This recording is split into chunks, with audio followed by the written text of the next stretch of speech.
Oh, welcome in the NBA pre-game one No House Advantage strategy show here. And we're down to the final stretch of games. That's it. What could be 4 or 7 games left on, probably not 7, but you never know. Crazy things have already happened. And yes, as Terry says, hopefully 7. Make it fun. Yeah, it would be fun in the sense of there's more opportunity to win in tournaments on NHA. There's more opportunity to win money and use odd shopper and player props across the board to maximize a return. But let me just say this, Terry McBride.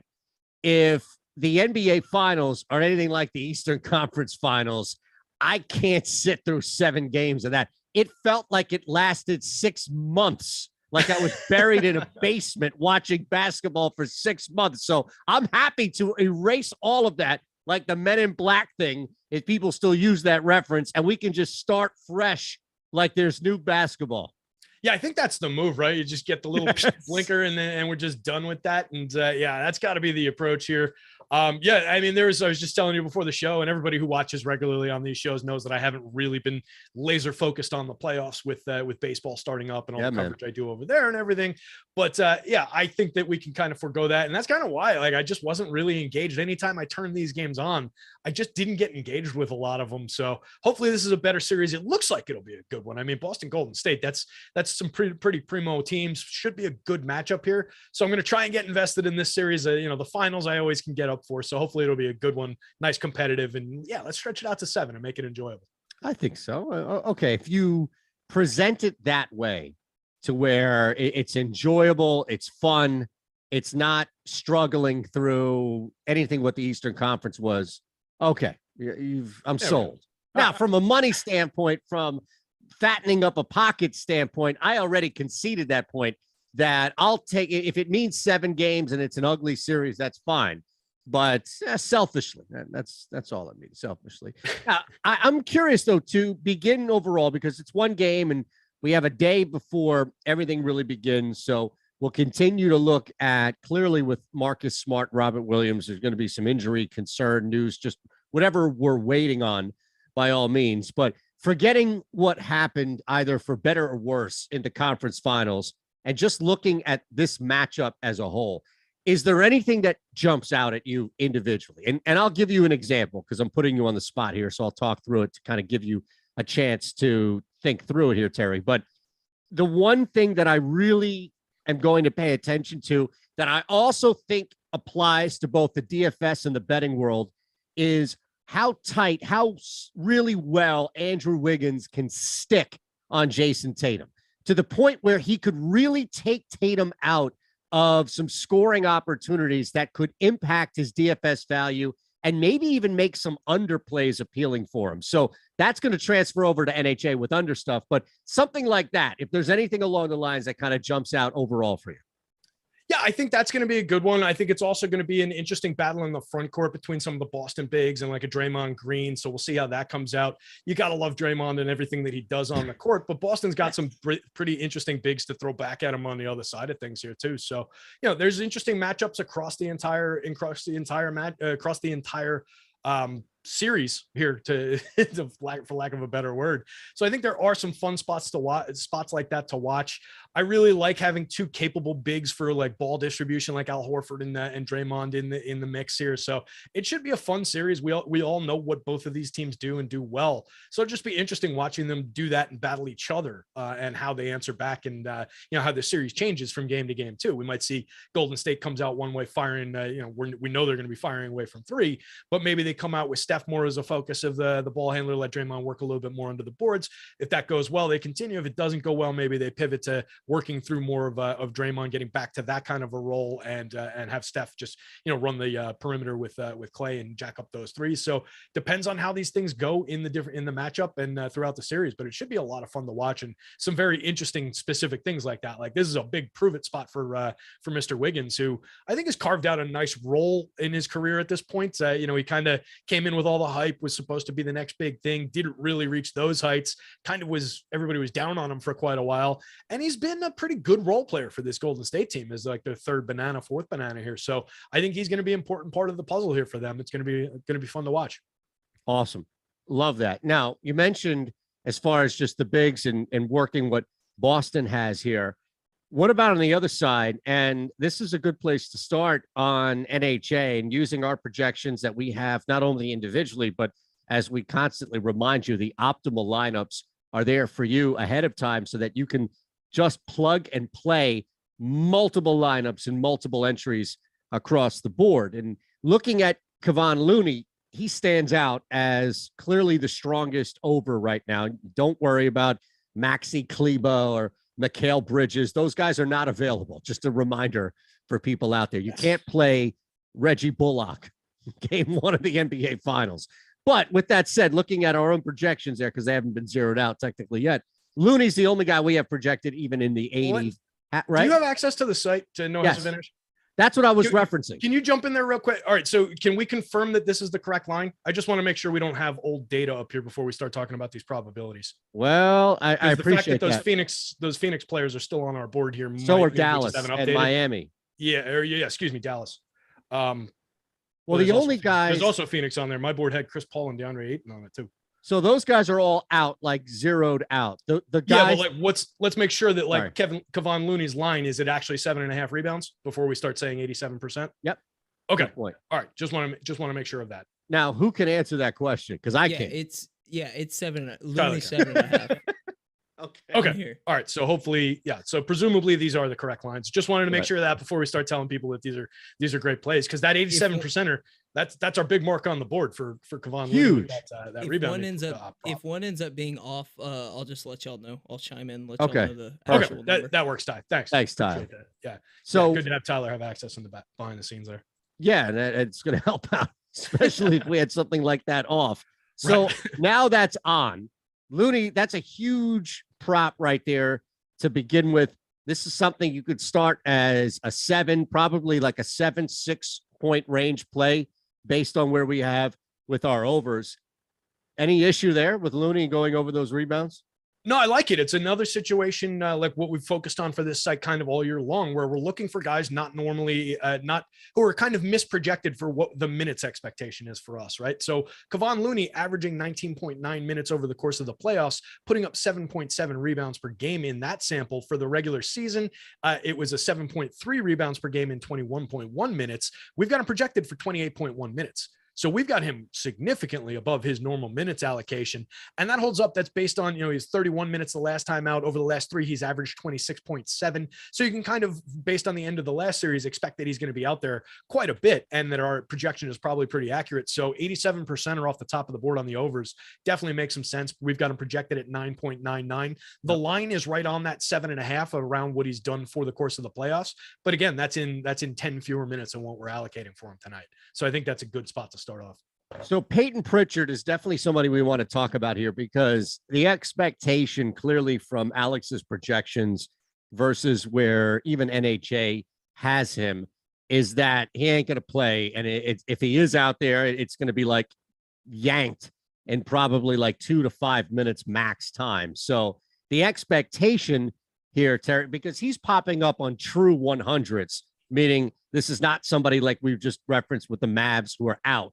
This is a guy who only have points. It's 6.5 points though. So I mean, your points are still all valid, Eytan, but they only have. I actually don't have Pritchard on this board at all. Let me reload this. Okay, because I had Pritchard PRA, PA, and points and assists. Now, to be fair, the points are not 100, but they're 95. Basically, he's at 6.5 points on NHA, and Alex has him projected for 2.17, which means he's barely out there in order. And again, the PRA, which is now off, that was at 100 earlier because that NHA line was 10.5, and there was just no way in hell Pritchard was going to hit that. Yeah, and that's one.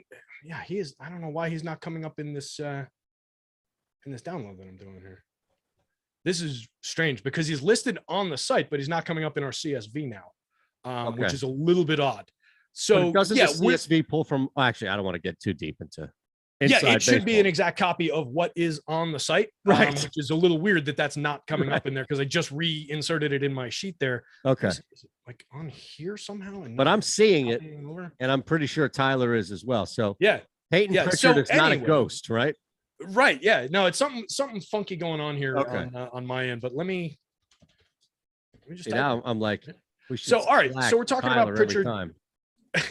So we're talking about Pritchard. Where that's coming from is kind of like what you were hinting at. We've got him projected for 5.7 minutes tonight. Over the last 3 games, he's averaged 4 minutes, 2 minutes, 4 minutes, 6 minutes. He played 25 minutes 4 games ago, but 13 the game before that. So I think we're just kind of confident that we're not going to see the minutes Peyton Pritchard would need to get to that number.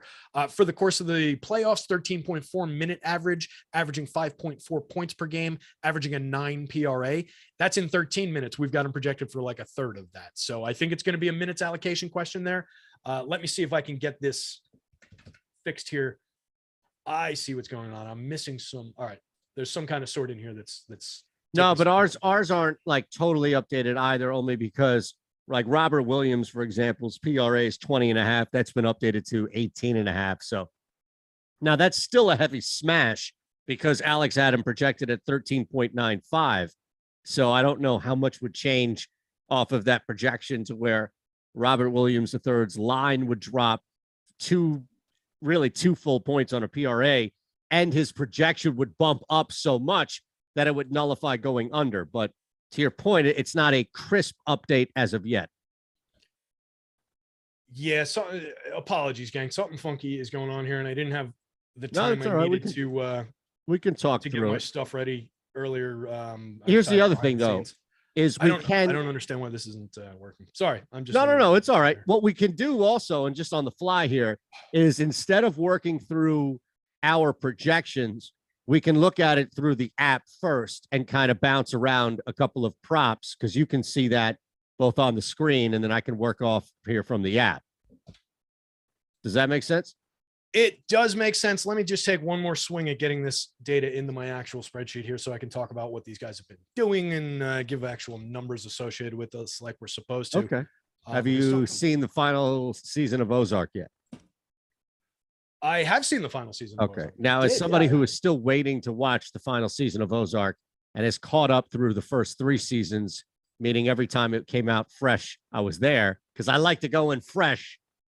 Right. Can you tell me something about the season without ruining the season for me?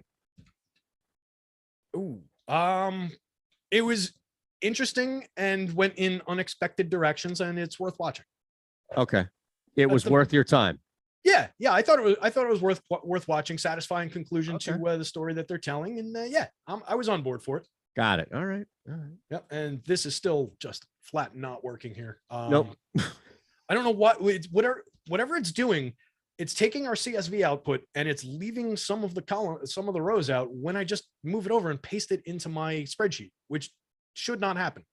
It's very strange. No, apologies to NHA and to our audience. Yeah, absolutely. What's the best way to talk around that? I think we're good. I deleted the whole thing and rebuilt the entire thing where we're talking. Okay. I think we got there. All right, we're back. Now we're back, but we just want to make sure that we're using the most up to date. So I've got the Robert Williams prop that you were talking about, the 9.5 rebounds. We've got him projected at a 93% to go under that with a 6.75 rebounding prop. Is that what we're looking at? Yep. Perfect. So yeah, we're cutting Williams's minutes, right? We're looking at a 20.2 minute projection tonight. He's been averaging 21.4 for the playoffs. So it's not like it's a dramatic cut, but what he's done for the playoffs is put up 5.5 rebounds in those 21 minutes. Yep. So Terry, real quick, that dropped to 8.5. It's not 9.5, it's 8.5, but the projection still remains. So just wanted to update that on your end. Okay. So it'll be a little bit thinner than 93%. Yep. Let's call it, maybe low 80s, call it like 81, 82%. I still think we're pretty much there because he's at 5.5 rebounds in essentially the minutes that we're giving him, slightly more minutes.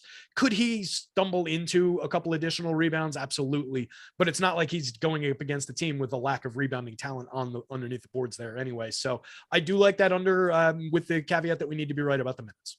Yeah. And I think one other one that we can look at here, it's an 89.47% that it goes under is the Derrick White assist. That's also at 4.5 that we have the line on our projections with Awesemo as well as NHA. So that's 4.5 total. The projection that we have for White is significantly lower than 4.5 though.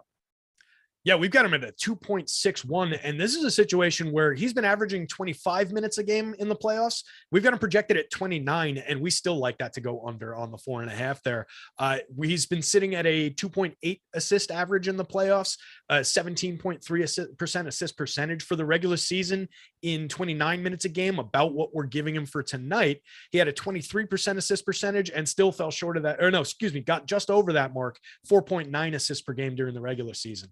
Don't know how much of that came from the Boston sample, but I would imagine that it was lower while with Boston, but I would have to dig into that to look. So maybe that's worth exploring. Maybe it's a little bit thin in terms of, could he just be out there for 30 minutes and find 2 additional passes that convert? Yep. Yeah, that one feels a little bit thin, just given the fact that he's been kind of doing this for the regular season in that time.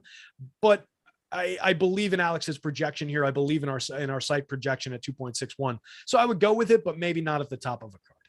Yeah. And the other one too, with Steph, if you just look at his assist prop as well, it is still at 6.5. Now it's 5.44. So the projection is not normally what we have, like a pretty wide gap. It is low 70s there. But if you were looking at somebody other than the 3 names that we've mentioned here that pretty much cover the strongest of the underplays, and that's Peyton Pritchard, Robert Williams, and then just now Derrick White, he's the next guy. So if you're looking to fade anybody in anybody's category, it would be Steph, and then we could get into Jordan Poole and actually have a nice little theory that I wanted to test with you on Poole. But exciting. Steph, you never know here, right? I should have, instead we talked about Ozark, so I'm going to jam my Jordan Poole theory in here before we get out of here, because I needed your recommendation on Ozark. But Steph assists under 6.5. Can you roll there? That's another one that looks a little thin to me. 73%. I mean, we're dealing with one game, right? So we got to go to some of these ones. We don't have the luxury of being in the 80s and the 90s like we did all season. So I do think it's on the board. If I'm taking an under for anything for Steph Curry, it's probably going to be assists. I certainly wouldn't want to go under on threes or points or anything like that, even PRA. So it's probably going to be this assist one. It's very close. I mean, we've got him within 1. It's not like it's a situation for the minutes. We're giving him 36. He's been averaging 33. We all know what Steph Curry can do for the course of the playoffs, averaging 6.2 assists. That falls just under, but it falls over our projection, and it's very, very close to the line. For the regular season, averaged 6.3 assists in 34 minutes a night. Again, right at the line. Little bit dicey. Steph's assist percentage is essentially the same in the playoffs and the regular season, 28.6% regular season, 28.2% in the playoffs. And he's been playing 1 less minute per game in that sample. So I think we're maybe a little bit thin there, considering he was essentially at that number during the regular season and is basically there during the playoffs as well. That's a tough ask, but given that there's a little bit of room on it as compared to some of these others, we might have to go there. Yeah, I think I would rather play, instead of Steph under assist, I'd rather play Wiggins under assist, because I think that hook's going to save you way more often, in the sense of, I just don't see many times in which Steph finishes with 6. He may finish under that, but if he's hovering around 6, he's probably going to finish with 7, 8, something around that line. If he's cooking, it's probably not going to be like a sharp landing, if that makes sense. Where Wiggins, I mean, look, that guy could easily finish with 2 assists 7 out of 10 times. Yeah, and that's much more who Andrew Wiggins is. 33.2 minutes a game for the playoffs, 1.7 assists, a 7% assist rate for the playoffs, a 10.9% assist rate for the regular season, 2.2 assists per game and 31.9 for the regular season. We are giving him a 36-minute projection, but that's still only really floating him up to like a 1.6 projected assist line. And I suspect that we're just kind of expecting that he's not going to be the prime facilitator, obviously, in that offense, but his role, like you were suggesting, is probably going to be, guarding some guys, scoring his random points here and there, but primarily not facilitating the offense. So I like that better than the Steph one. I'm with you on that. Jordan Poole, man, I just, something tells me that he is either going to be a defensive liability or combined with possibly foul trouble. But we saw that even in the last round. Boston, they're not idiots. They've got a smart coach. They're there for a reason. Jordan Poole is attackable on defense. And I wonder if that in turn is going to limit his minutes as a whole. Not to say that he's relegated on the bench entirely, Terry, but enough to start fading some of these props. That's kind of interesting. And that plays into, I think it's definitely an interesting theory and definitely worth exploring and maybe putting some bets on here. And it kind of jibes with what we're seeing, right? All the props on the board here are kind of favoring the unders for Poole. We've got him projected for slightly less than his, both his season long and his playoff average, 30 minutes per game in both samples there. We've got him projected at 29.7. Let's just call that it's the same projection. Yeah. A 4.5 assists. We've got him projected at 3.5 for the regular season, 3.4 for the playoffs, for the playoffs up to 4.5. So that's kind of in the middle, right? If we get the regular season version, or if they attack him, maybe get him off the court for a few extra minutes, then I think we're pretty safe on the under. If we get the version of him that's playing a nice sample of minutes and kind of heavily involved in what they're doing there, 4.5 assists, that's kind of on the board. It's what he's been doing so far to this point in the playoffs. And I'll go you one better. He's averaging over the last 3 games, 28 minutes, 29 minutes, 28 minutes. So 28-minute average. We're giving him an additional minute there.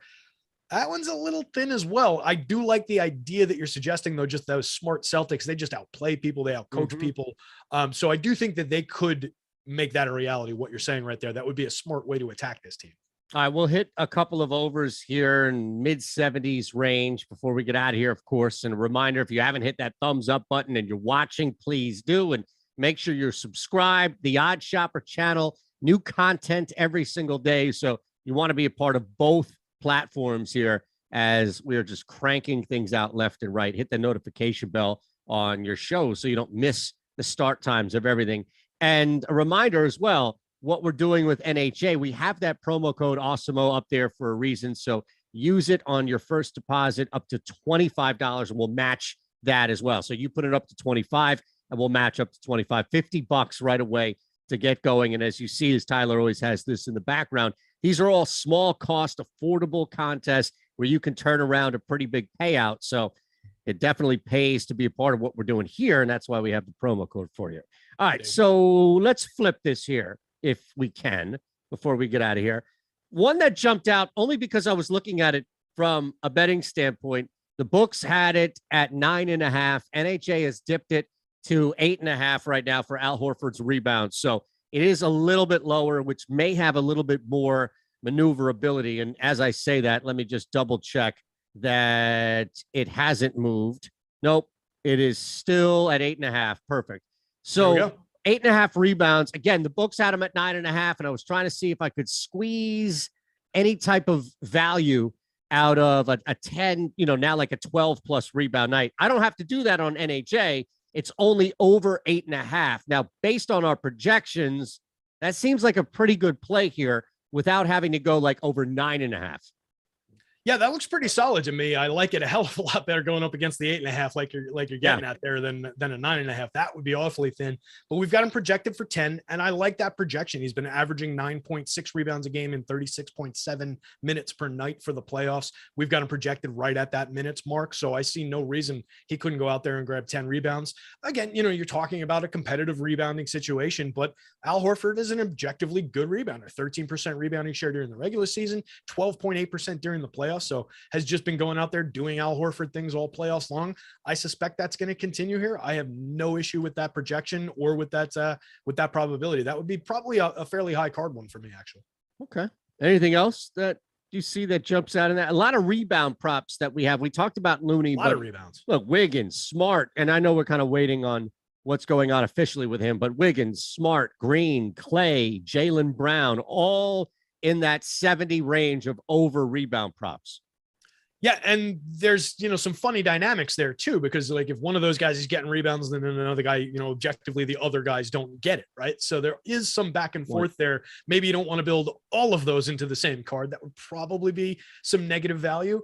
But maybe you look at like one of the two of those. Maybe you grab like like an Al and like I don't know, a Jaylen Brown rebounding one. That one looks decent. 7.6 projection against the 6.5 for 72%. That one's not bad. You're going to the same team. We're just saying, hey, the Celtics going to out rebound the Warriors in this spot. So maybe that's the kind of correlated play that you could do. One that stood out to me, and like you said, waiting on the confirmation of the news, but Marcus Smart on the threes, sitting at 70% for the over. That. Got him projected at 2.14. He's the line's only 1.5 for the regular season. In a per 36 cents, which is right around where we've got him projected, taking 5.6 a game, making 1.9 a game. I think we're pretty much there as long as Marcus Smart gets his regular allocation of minutes and is, playing well and healthy. Yeah, and I just wanted to triple check this here because I just can't imagine that prop on the books just not being heavily juiced to the over, right? Over. Yeah, I would have. Right. So, yeah, I mean, it's first off, you're not even getting that. You're getting 2.5 as the number. Yeah, there you go. Right. So again, and I bring this up, obviously, but for those who are hanging with us, because it just shows you again some of the angles that you can play to your favor on NHA. If this ever was 1.5, that sucker is long gone at the books, and now you're stuck trying to determine if you go over 2.5 or plus money, or under 2.5 at like minus 150. But that's a great one. Oh, I love that, especially because NHA hasn't budged with that 1.5, as you mentioned. Yeah, you like those lines, and that's a great way to approach this, and that's good. I love that you always call those out because that's good to teach people how to do that and to look across the books and to get confirmation of that it's too low or that it's too high, confirmation of the inefficiency of whatever line you're looking at.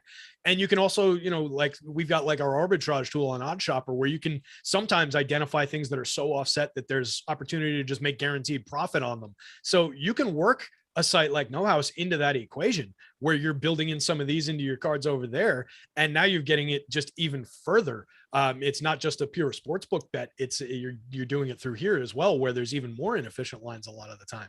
So I really like that approach to just parsing through some of these picks. I think that's sharp on your part. Anything else well, thank you, sir, by the way. You're welcome. I played this. And now that I look at Alex's projections, I'm doing one of these like, I think I'm playing it a little tight. But I went over, and we talked about this as far as in the groupings here, but I went over Draymond 7.5 boards yesterday at plus money. NHA is only at 6.5. So that's another one there. Now, granted, Alex's projection is very tight around 7.5. It's not so much around 6.5. So just off of recent memory, that's another one that we can identify where you're getting a full rebound in your favor if you're going over Draymond's. Yeah, I definitely think that one's interesting based on where we've got him projected 7.84 projected rebound against the 6.5 line. For the playoffs, he's been averaging 6.9 rebounds in 30 minutes a game. We've got him projected out for 2 additional minutes. So that's probably where the additional, half a rebound or whatever is coming from. I was actually, it's funny. I had highlighted just a few down in case you asked me for another one. Yeah, I had Draymond's PRA highlighted there. Nice. I think that one's kind of interesting. It's only 63% on the board, but we've got it projected at 22.29. It's a 20.5 line. For the playoffs, he's averaging 21.9. And again, giving him a couple extra minutes out there to do Draymond things in the finals. Like, I don't like to get too narrative based, but I can see Draymond getting up for a big Draymond game for the finals here and making a statement game. So not because of that, but because of what he's done just on the average and for the fact that we're giving him a little bit more time. I think that PRA is kind of interesting. Love that, man. Love that. See, I was going to ask you one more. I mean, technically we have time for one more. Well, there's nobody next to us, but I just have a show coming up. Yeah, and I do have to knock out the rest of my baseball article, which is now like 2.5 hours late. What do you like? Do you like the Jaylen Brown threes? It's really thin, 2.5 versus a 2.5 line, 2.68 projection. Yeah, the plus side of the coin flip. I felt like it's a boom bust play for me. It's either stay away from Jaylen Brown threes or play him at like 4+ threes with the opportunity of him exploding. But I don't want to ride that line of Jaylen. Does that make sense? Like I'd rather just stay away or go full on like 4+. Yeah, and really get paid for the long shot approach to it. Yeah, exactly. I think that's a smart approach. Talking about a guy in the regular season per 36 taking 7.5, making 2.7. So it's there for him. It's certainly there for him to be able to get to that number, but it is a little bit thin if you're doing it just in that one. So I do agree. Yeah, if you can find that line where you're getting a lot of action for 4 or whatever it is, I think that's the approach there. At Digital B21 at Shander Show. Thanks to Tyler for saving the show, of course. Yes, NHA, the promo code Awesemo will match your first deposit up to $25. And a lot of baseball content, as Terry alluded to, still to come here, both on the channel and on the site, as Terry has to get to work. So thanks to everybody. Thanks to Terry as well. We'll see you soon, brother. Good stuff, bud.